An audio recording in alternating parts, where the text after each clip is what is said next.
오늘은 사도신경 두 번째 시간입니다. 사도신경을 우리가 지난주에 살펴봤는데 그 사도신경의 내용을 우리가 살펴볼 겁니다. 나는 믿습니다 라고 시작을 합니다.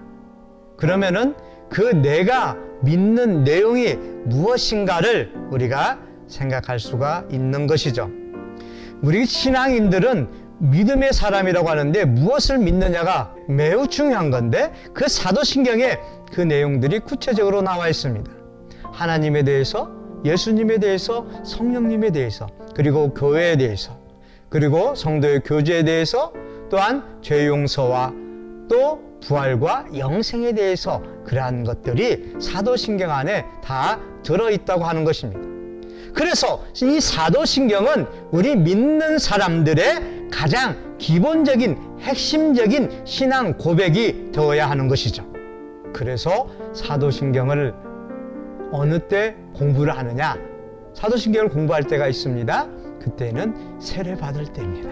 왜냐하면은 기독교의 기본 진리가 사도신경 안에 있기 때문에 사도신경에 있는 내용 하나하나를 구체적으로 공부하는 거예요. 초기 교회에서는 그냥 예수님을 구주로 영접하고 예수님이 그리스도이심을, 예수님의 죽음과 부활하심을 믿으면은 그것으로 세례를 주고 교회의 일원이 되었습니다. 그런데 이단들이 들어오면서 교인들이, 신자들이 이 믿음에 대해서 혼란을 겪게 되었어요.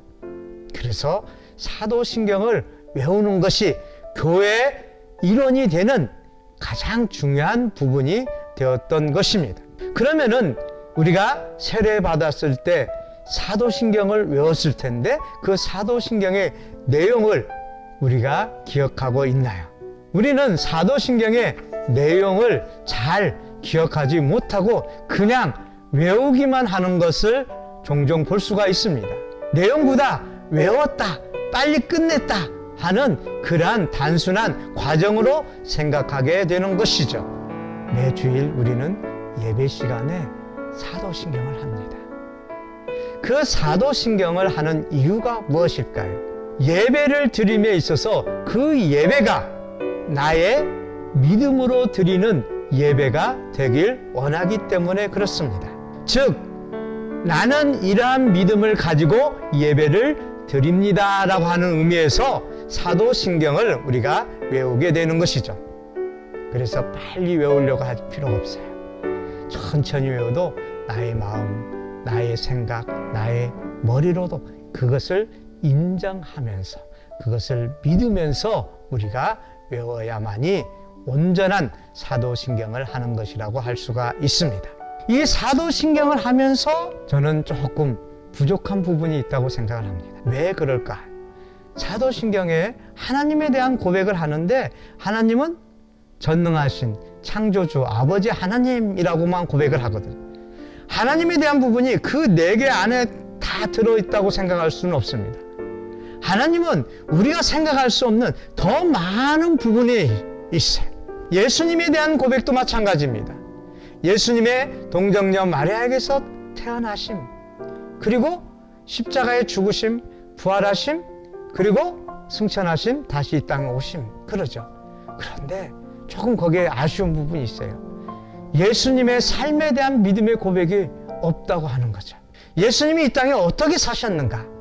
병든 자를 고치시고 하나님의 나라를 선포하신 그 예수님에 대한 부분이 조금 빠져있는 아쉬움도 있다고 하는 것입니다. 그래서 이 사도신경은 가장 기본적인 우리의 믿음의 고백이라고 할 수 있고요. 우리 조금 성숙한 믿는 사람들은 거기에 조금 더 나은 부분, 그러한 고백이 함께 어우러져야 된다고 하는 것입니다. 그리고 예수님에 대한 고백도 예수님이 병든 자를 치료하셨음을 믿습니다. 그렇게 이야기할 수, 그 치료가 나를 통해서도 이루어질 줄로 믿습니다라고 이야기할 수가 있습니다. 예수님이 하나님의 나라를 선포하심을 믿습니다라고 할 수가 있고요. 그래서 예수님에 대한 부분, 하나님에 대한 부분, 또 교회에 대한 부분, 이러한 부분들을 우리가 더 이제 공부를 할 겁니다. 그래서 우리 청년들의 믿음이 더 풍성해져서 사도신경을 기반으로 더 풍성한 성숙한 믿음을 가질 수 있는 우리 청년들이 되시기를 바랍니다. 개인적으로 우리 청년들에게 부탁드리는 것은 사도신경을 너무 빨리 외우려고 하지 마시고 천천히 음미하면서 그 가운데에서 내가 정말로 믿음으로 받아들일 수 있는 것이 무엇이고 아직 믿음으로 받아들이지 못하는 것이 무엇인가를 우리가 살피면서 그것을 나누시기를 바랍니다. 그리고 나의 믿음의 고백, 나는 예수님을 무엇으로 고백하고 있을까? 누구로 고백하고 있을까요? 나는 하나님을 어떻게 고백하고 있을까요? 이러한 고백들을 한 번쯤은 생각하고 그 내용들을 함께 나누어서 적어도 사도신경에 나오는 그 믿음의 고백 외에 한 가지 이상씩을 서로 이야기해서 나눌 수 있기를 바랍니다.